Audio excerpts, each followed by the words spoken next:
I'm your host, Stu Donald. Let's head to the Delta.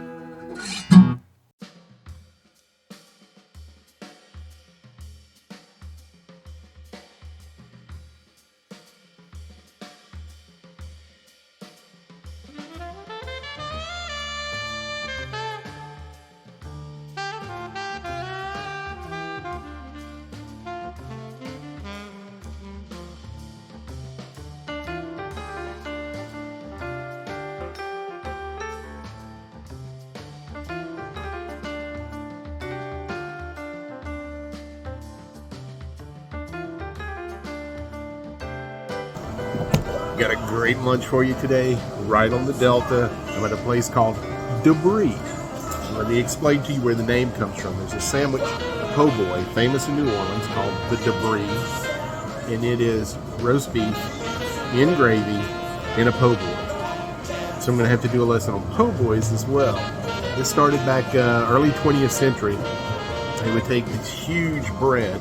You'll see what I'm talking about in a bit. And just load it up with fried shrimp or fried oysters or fried fish. And they would sell them to all the working class men on the way to work.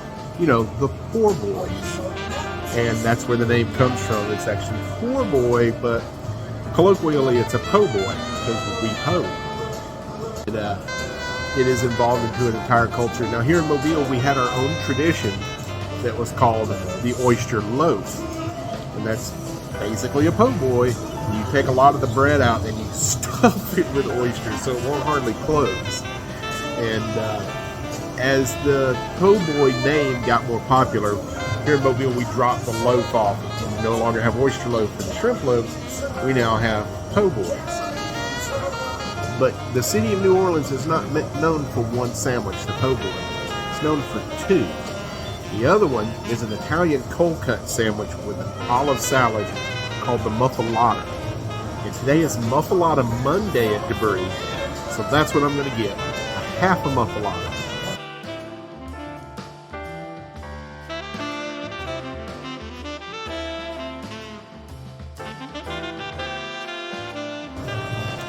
Okay, so another very popular po' boy that you will find in New Orleans, and on the menu here at Debris, is the Peacemaker. The Peacemaker is half fried shrimp, half fried oysters, and that was for couples who wanted to split a po' boy, but one wanted shrimp and one wanted oysters, so half and half, basically. And that's why it's the Peacemaker, because it kept Papa from sleeping on the couch all night.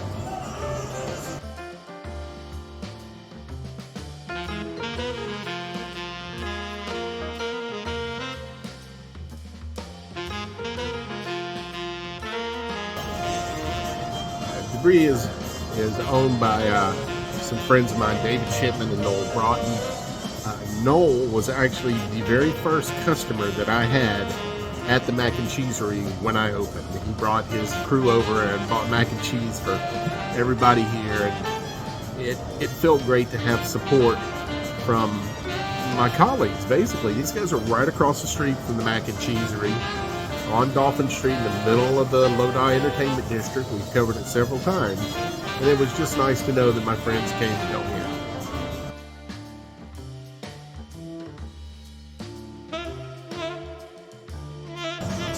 Remember, this is just a half.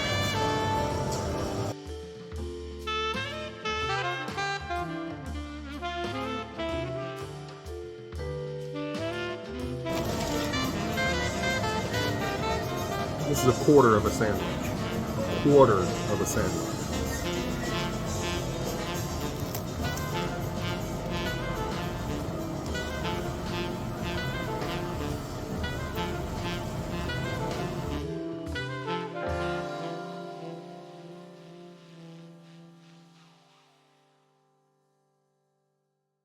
In its earliest history, Stockton was the site of an ancient town of Tensaw Indians, evidenced by the many artificial mounds of earth and other ruins found here. During the period of Stockton's history, this area was known as the Tensaw Country.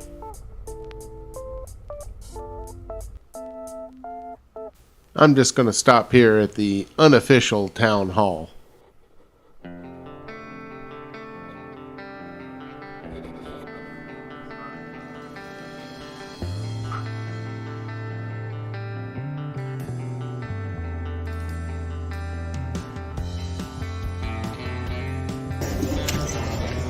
I am at a legendary place today. I'm here in the historic town of Stockton, Alabama at the Stagecoach Cafe. Check this out. Most of the people that eat here probably eat here every day for lunch. Want some of them fried shrimp?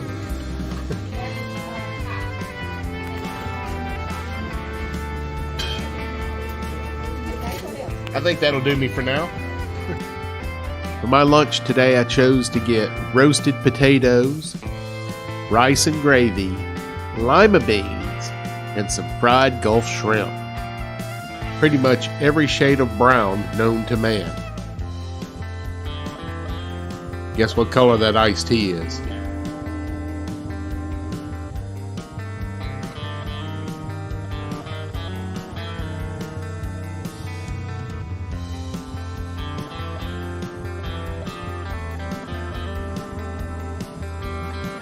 The Stagecoach is a legendary restaurant here on the Delta, and it's named the Stagecoach Cafe because this actually used to be a stagecoach stop. And Stockton's been around a long time. There's a lot of history in this little town, and it's very quaint, it's very old, it's very southern, but this restaurant brings a lot of people to the area. In fact, New Year's Eve every year, they have the last ride of the year. It's where a bunch of motorcycle enthusiasts from all over the country ride to this restaurant in Stockton, Alabama, right here on the Delta, to have lunch. And then ride back to wherever they came from. They give awards for the person who's come the furthest. Last time I was here, I think somebody rode their bike from Canada. And not like the part of Canada that's close to Toronto, like Vancouver. There were, I don't know, 300 or 400 motorcycles in the parking lot last time I was here. It's very cool. So if you find yourself down this way and you're hungry, Stagecoach Cafe in Stockton.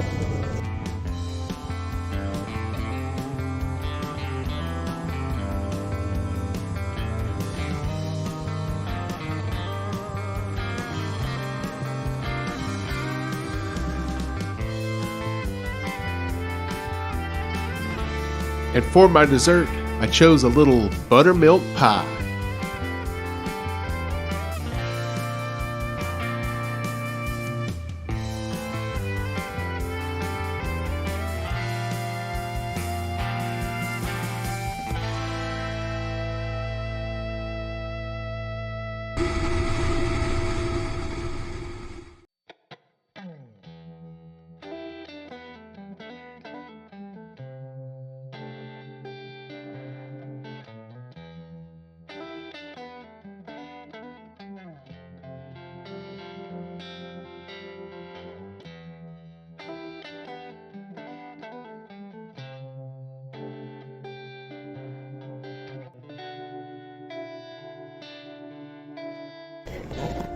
Oh, I'm excited today.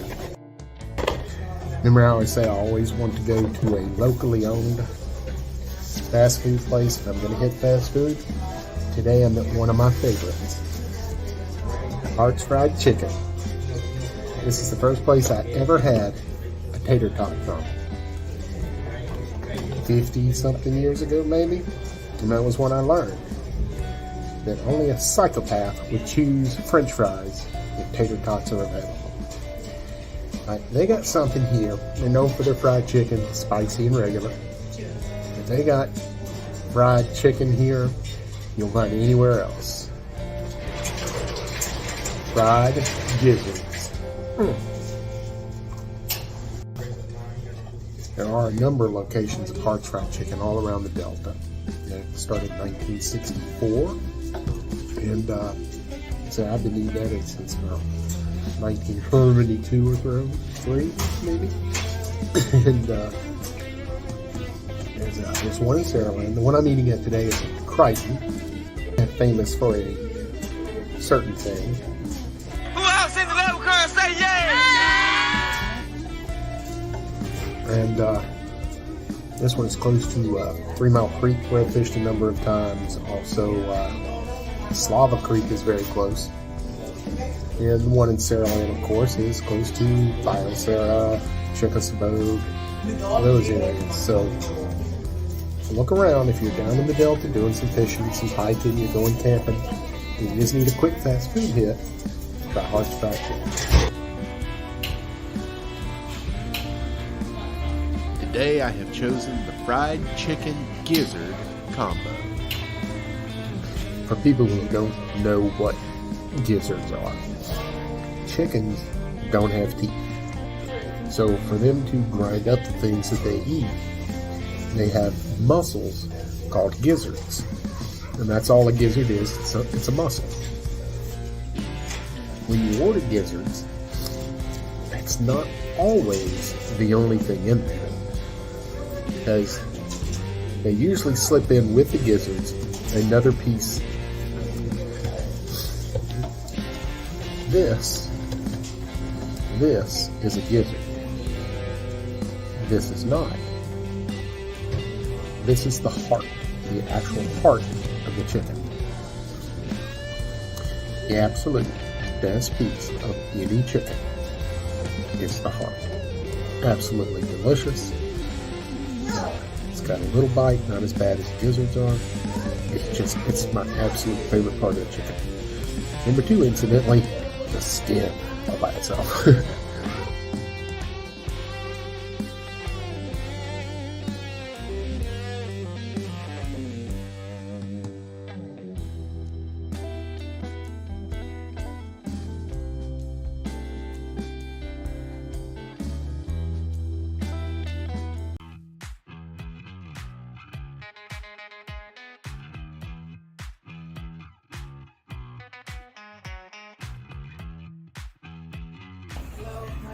That's fine. I just want to order a pulled pork sandwich if I can.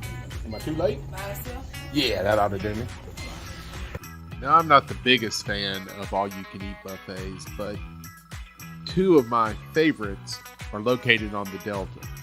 One we'll get to later, that's the Stagecoach Cafe in Stockton, Alabama, but today we're in Saraland to visit J. Rogers Barbecue. Now, J. Rogers is more than just barbecue, it's soul food as well. But my visit today is solely about getting a pulled pork sandwich. But I do want to show you around this place because it is the epitome of an Alabama barbecue restaurant. It's got everything you look for in a classic barbecue joint. Pictures of local sports teams on the wall, funky memorabilia everywhere, those same chairs in every barbecue restaurant.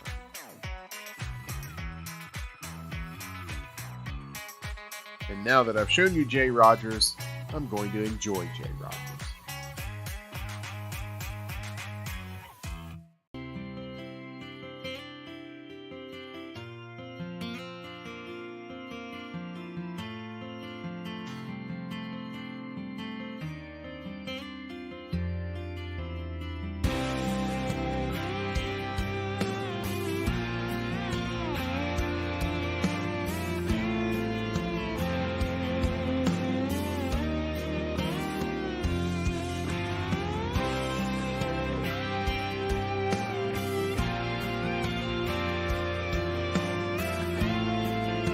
It is important to note that there is almost always a wait at Loaves and Fishes.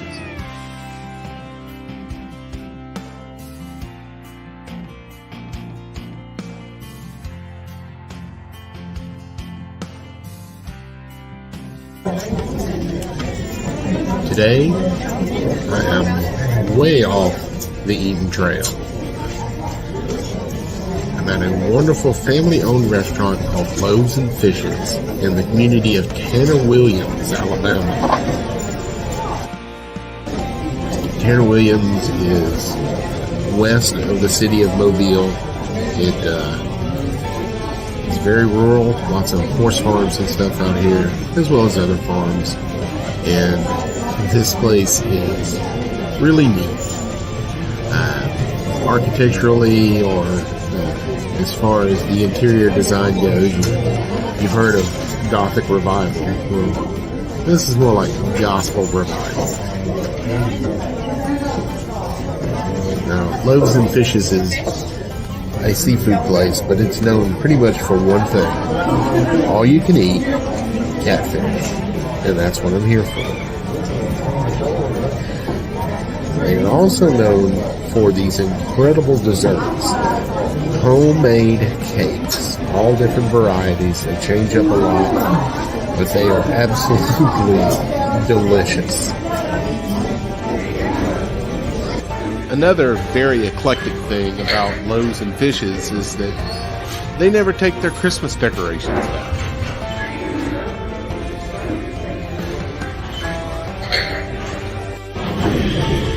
Every dinner starts with some of their signature coleslaw, some fried hush puppies, with jalapeno cheese sauce.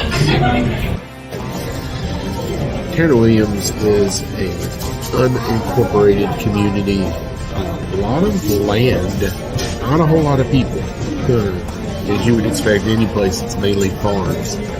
But this area of the county is absolutely stunning, and the big draw out here is Big Creek Lake, which is the reservoir that holds the city and county of Mobile's water supply. But it's also where I learned to bass fish.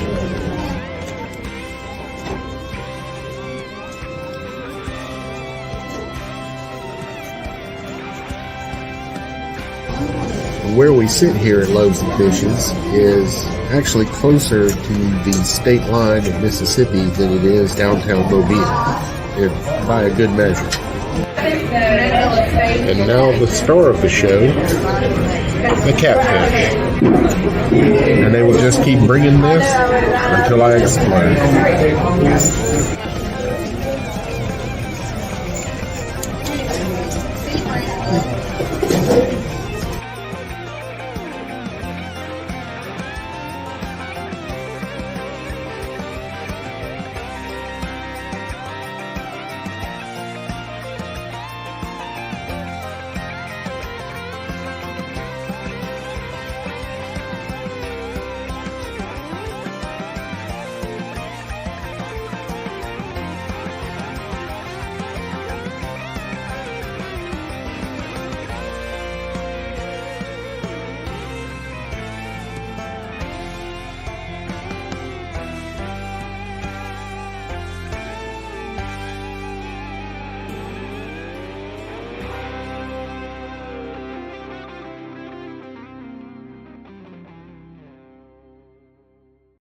Hey, Greasy Chuck here. Why don't you throw old Stu a bone and click like and subscribe? He'd sure appreciate it.